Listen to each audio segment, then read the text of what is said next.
As I do my healing processes, one thing that I notice that really helps is for me to connect my perception with the feelings that I'm experiencing. For example, one of the things that I've looked at previously over, I don't know, last couple of years is this feeling of unworthiness that comes up. And I've gone into that feeling and I've done some work on that, but it doesn't really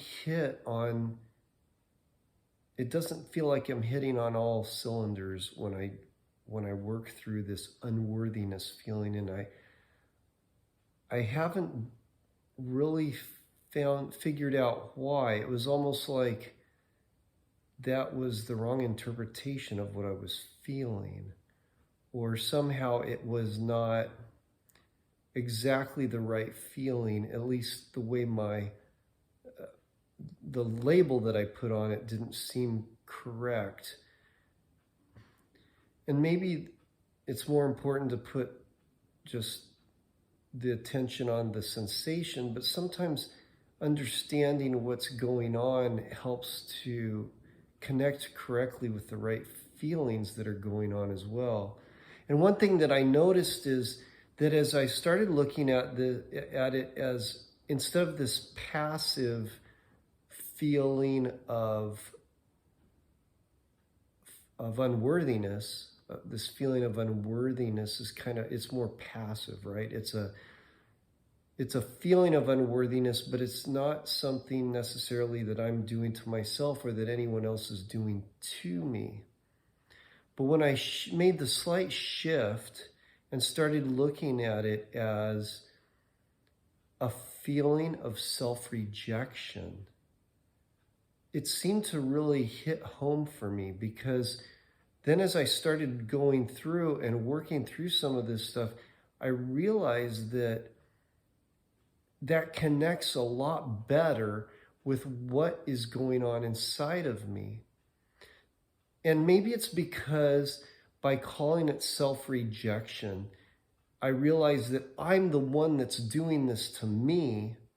It isn't just something that's happening to me that I don't have any control over. So when I look at it as self-rejection, I realize that this is a feeling that I'm putting upon myself, because by rejecting myself, I'm actually getting myself in this mode of this self-rejection feeling. So whereas it's a feeling of unworthiness, it may be very ambiguous as to why I feel that or how that's put upon me, or was it somebody else that made me feel unworthy and that's why I'm there.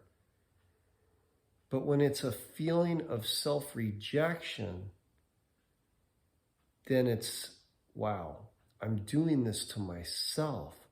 I have the power to change it. It's like this very empowering way of looking at it. Because if I'm the one who's rejecting myself, then all I have to do is stop doing it. Easier said than done, unless I just look at that feeling of self-rejection and go into the feeling.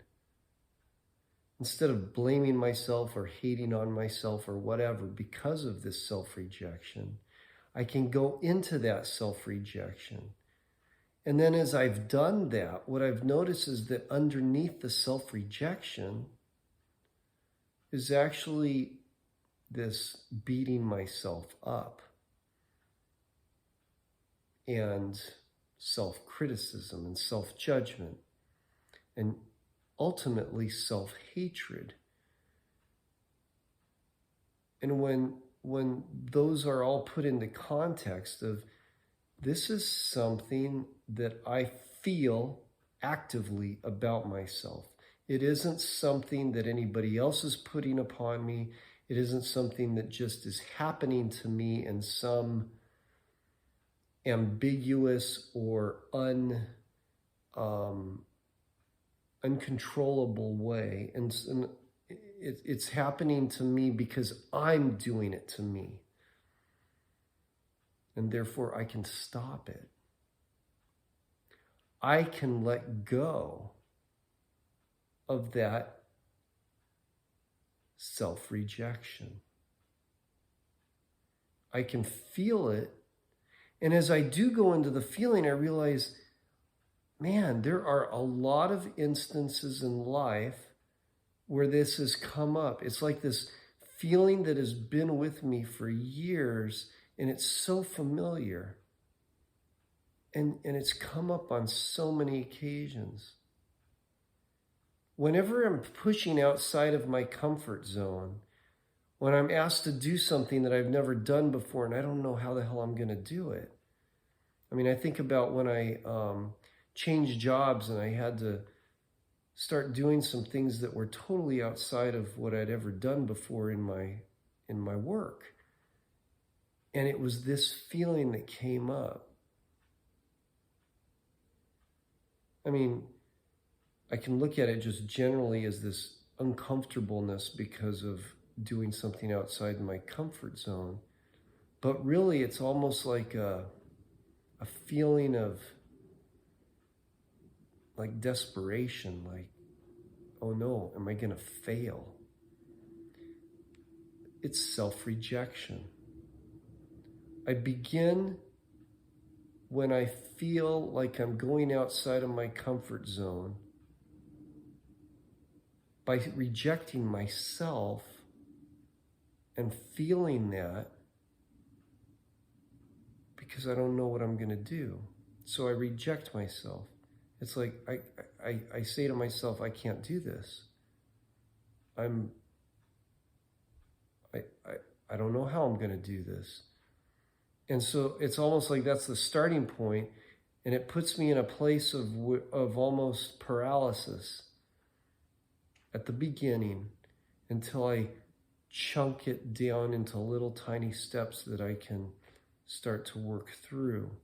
Of course, it starts with that feeling, and then I have historically used my intellect to work through it by making little steps that I am comfortable with in order to work through the process to get through this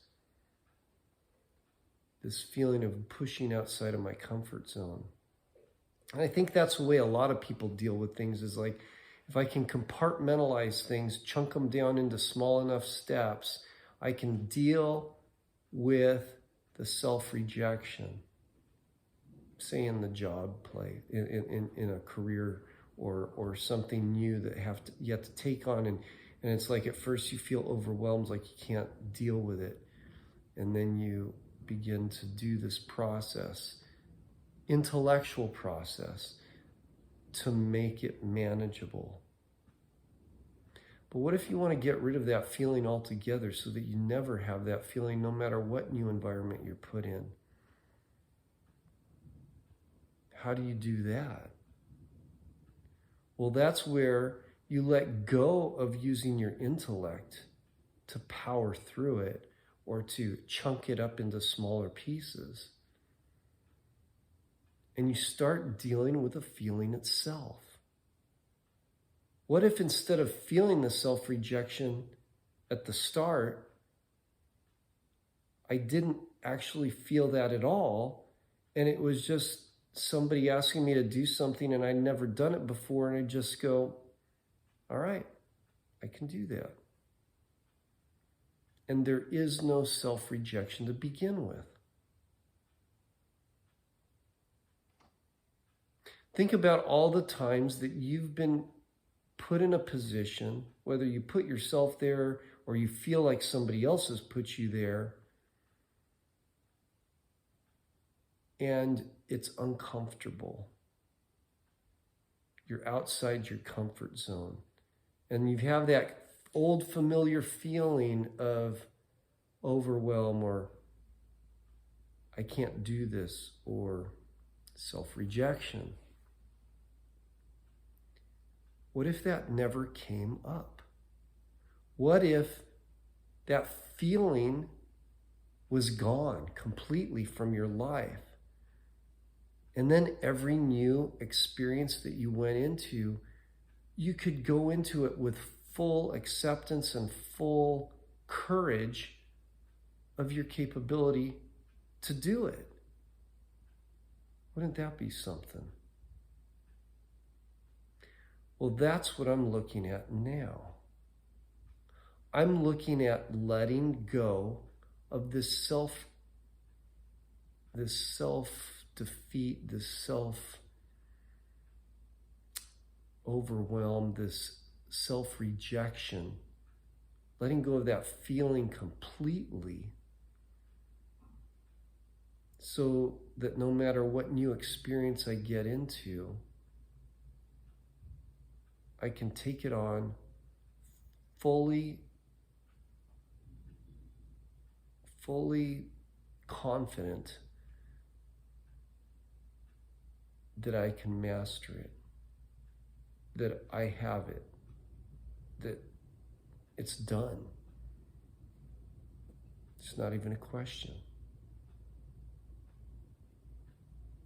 So,